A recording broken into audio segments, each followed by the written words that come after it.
Hey everybody, hope you guys doing alright. Excuse me. Um, so lately,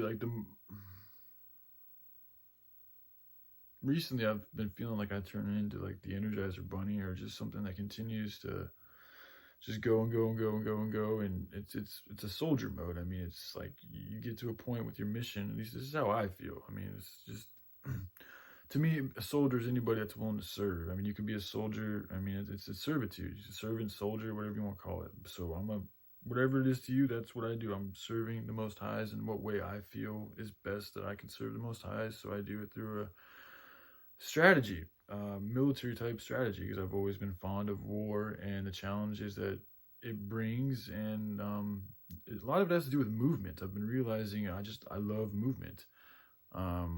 That's why I think I love to dance a lot, and I like working out, and I like martial arts, and I like sex, because those are all things that are all about movement.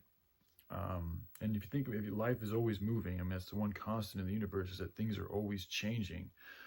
So it's another reason why I like war. I mean, war is all about movement of troops, of people, of resources, of this and that. So anyway, but lately, I start to work on this thing, and it's like I turn into this machine that just works and works and works and works and works. And it's not I mean, you see it all over the place. A lot of dudes, not even just dudes, females too, just a lot of human beings can even become obsessed with work, to the point to where they forget what they're working for. And I'm starting to feel myself like, you're working for love, man. Like, this is something, this is beautiful. It's wonderful. It's the best thing that I've ever found in my life to live and die for, is love.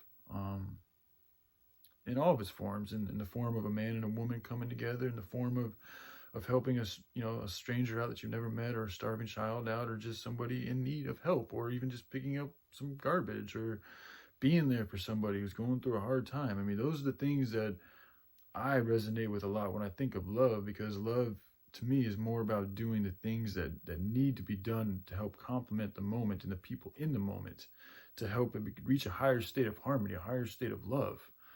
And usually that takes doing things that you don't want to do, or maybe difficult to do, but if you do them, it's going to make everything better. So it does take a degree of selflessness. You have to be able to put your own shit aside, and you have to have a light enough being of yourself, an energetic vibration, to be able to put your own shit aside. Because some people are so burdened down with what they have and everything they've been through, that they're not even able to detach themselves enough to be that way, to actually be there for somebody else. They're so bogged down with their own misery that they can't do much else but be in that state, which is why, and when you're in that state, the best thing you can really do is work on ways to help yourself. And then as you help yourself, you can help others, and it grows. But, I just, I don't even know where, I just wanted to say, the video I just made, like, I'm talking about this loving thing and this visualization I have. And when I rewatched the video, I realized, like, my tone was kind of anxious. Not kind of, it was anxious. Like, it wasn't coming across with the most loving, graceful, like slow, calm, and just like chill. Like, there was some anxiety. Like, if you've got some anxiety, that is stemming from a lower vibrational feeling, which goes into fear and this and that. So that was there, and I think I feel that way because part of me does feel pressure to, I'm putting it on myself, but I guess, pressuring myself. And there's other forces too that are probably, aiding to that pressure, that is, wanting me, or, pushing me to be, a better lover, to be a better human being, which I think is all, a human being is all about being a good lover. So to be a better human being, to be more of a human being, you could even say. So, I realize that I don't have the most calm and loving tone right now. And,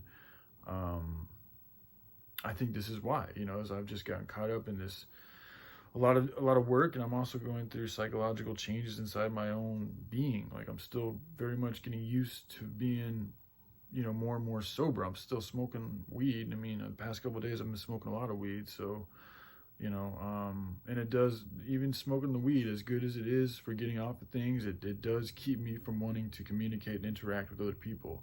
That's just me. Now everybody, some people think weed helps them talk. That's good. It's different for everybody, and there's different strands of weed. So, you know, that's a whole, everything's different for everybody else because everybody is different. So that's just how it interacts with me. It still does make me very introspective and kind of like I just want to do my own thing, which for me, and because I've spent so much time doing that, I don't think it's the healthiest thing. So I'm going to work on trying to smoke less and less, and focus on being more and more sober, because the more sober I am, the more I want to interact with the rest of the world and talk with people and have relationships and build relationships and work on myself and share myself with the rest of the world instead of being reclusive, which I don't think is very healthy. There's time and place for everything, but I feel like we're social creatures, and I've spent a lot of time on my own, and I know where it's taken me. And it's led me to a place to where I don't want to be there anymore. I want to be with people. I want to do things with people. Yeah, there's times you can spend on your own, that's fine. But to live a lifestyle where you're literally essentially completely isolated from the rest of the human population while still being surrounded by the human population is crazy. And you know, it'd be better if I was out in the forest, because then at least I'm out in the forest, I'm not around humans. But being around humans and still feeling isolated is even worse, because you still see them all the time. So then you're wondering, like, what the hell is wrong with me? Like, why do I feel disconnected to the point to where I can't even relate to everybody else around me? Yet they seem to get along okay. I mean, not very good, but at least they're able to do things without it being too discomfortable. And like for me, like a lot of this society and the way people interact with each other and the way everything goes down is very discomfortable. I do not find it, I don't even want to engage with it. Like part of me doesn't even want to put energy into it because I see how flawed it is. So then I want to just stay away from it, but then staying away from it's not healthy, because being reclusive is not healthy, and that's not what I'm here to, what am I supposed, I'm here to do something. So that's when you come to realize, it's what I've come to realize, is like I've embraced my truth is what I think is I'm here to help people. More than anything, it's really to help share what I have with other people, because I seem to have things that help other people's lives out better, even if it's just information or just the tone of your voice. Like, you'd be surprised what gifts God, we have everything that we need. So whatever you have in your life, the passions you have, all that stuff is there for a reason. If you know how to use it and untie it and you know, take out that toolbox and actually start using those tools, you'd be surprised at what you can actually do.